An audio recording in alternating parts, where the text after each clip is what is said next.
This is going to be module 3 on the weighted average cost of capital, and this is just using an example from your book which builds on the Home Depot case, using the financials that were presented at the beginning of this and in chapter 3 I believe, for Home Depot.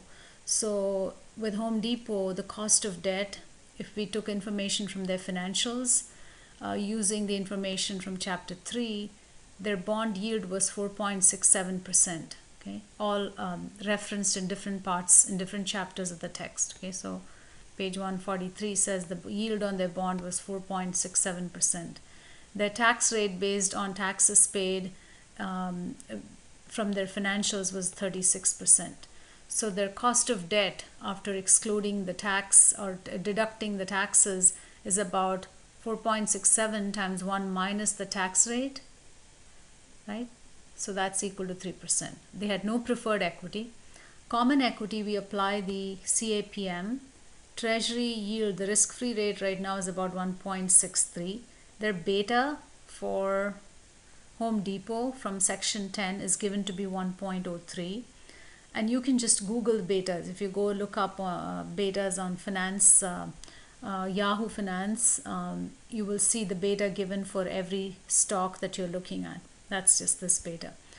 The market premium is assumed to be 5%. That's just what's given to you. So plug in the numbers, 1.63 plus beta times the market premium. So this is the risk-free rate. This is beta of the stock, and this is the market risk premium.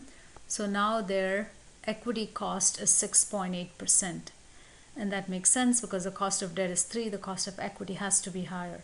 So now you have 3% cost of debt, 6.8% cost of equity. You will have the proportions of debt and equity. The proportion for debt was, we took the long-term debt from their financials. We took the current installments of long-term debt also, and then we also took other long-term liabilities from their balance sheet information. That's total of this amount. The market value, you want to get the weights, the W's, D and WE, all should be as close as possible to the market weights. So the market value of equity, number of shares, price per share, this is all in 2012. And so you get a market value of this.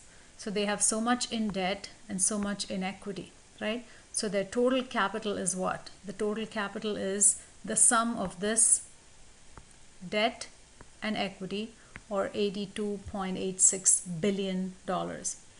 Hence the weight on debt is going to be debt over the total, or 15.6%. Weight on equity is equity, which is this component, over the total, which is here. That's the remaining 84.4%. That's how you calculate the weights. Once you have the weights, then you take the cost of equity and the cost of debt, plug in the, so that's 15.6 was the weight on debt, right? The 3% was KD times 1 minus TC. This was the 3%. The 84.4 is the weight on equity, and this was the expected return on Home Depot's stock, right? So you plug in all, and this was their weight on debt. Plug in all that, and your weighted average cost of capital is 6.2%. That should be their minimum threshold rate of return, or their hurdle rate when they undertake any project. That should be their discount rate for any new projects where they're going to raise capital in this fashion: 15%, 15.6% debt and 84.4% equity. Okay, so that's your weighted average cost of capital discussion. That's your cost of capital, your discount rate, your hurdle rate, all that. Again, the big picture is, look at what's capital. What is capital for this firm? Do they have debt? Sometimes they may not have any debt. All they may have is equity, in which case this component might disappear. This might be 0. Then you only have to deal with this. In that case, WE will be 1, and the cost of equity becomes the cost of capital. On the other hand, they may have debt, they may have preferred equity, and they may have common equity. Take the proportions. and then look for the cost of each component, or the rate of return for each component, and then average the three to get your weighted average cost of capital. Example, putting it all together, Summa is a publicly listed company. The debt is rated A. It's good quality debt. The tax rate is 35%. Current long-term government yield is 2%. Suppose the typical spread between long-term government yields and A-rated firms is about 2%. Okay, estimate Summa's after-tax cost of debt. So what you want to do first is to read this and make sure you understand what their cost of debt is. Government bond yields are 2%, and A-rated firms have a spread of 2% above the government bond yields. So the government bond yield is 2%, and there's a spread of 2% above that, even for the best quality firms, which there generally is. There's usually a spread between the government yield and your yield based on how risky you are.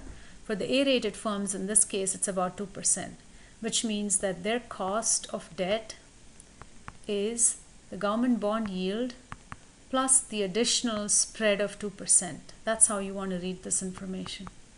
In this case, it's given to you slightly differently. You can be given the balance sheet and income statement and then asked to compute the interest rate from that. Or you can be given the yield to maturity on their debt. In this case, you're given the yield, but it's given to you as a spread above the government bond yield. So this is KD, and so that's what this means. The return to the bondholders is 4%, and the after-tax cost of debt is the 4 times 1 minus the tax rate. That's 1 minus 0.35. Also, their after-tax cost of debt is this 2.6%.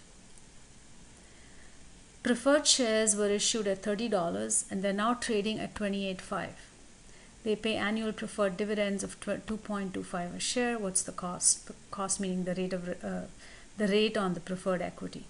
It's simply the dividend over the most current price. That's what you want to use, is always the current price. That gives you a rate on the preferred equity, or the rate of return that the preferred equity holders want of 7.89%. And finally, the cost of common equity. Let's say the government bond yield is 2% as before, and the risk premium is 5%, and their beta is 1.5. Use the CAPM to estimate their cost of common equity. That is the risk-free rate of 2% plus the beta times MRP, right? And that is equal to 2 plus the beta 1.5 times the MRP of 5%. So your expected return on common equity is 9.5%. So you have 2.6 on debt, 7.89 on preferred equity, and 9.5 on common equity.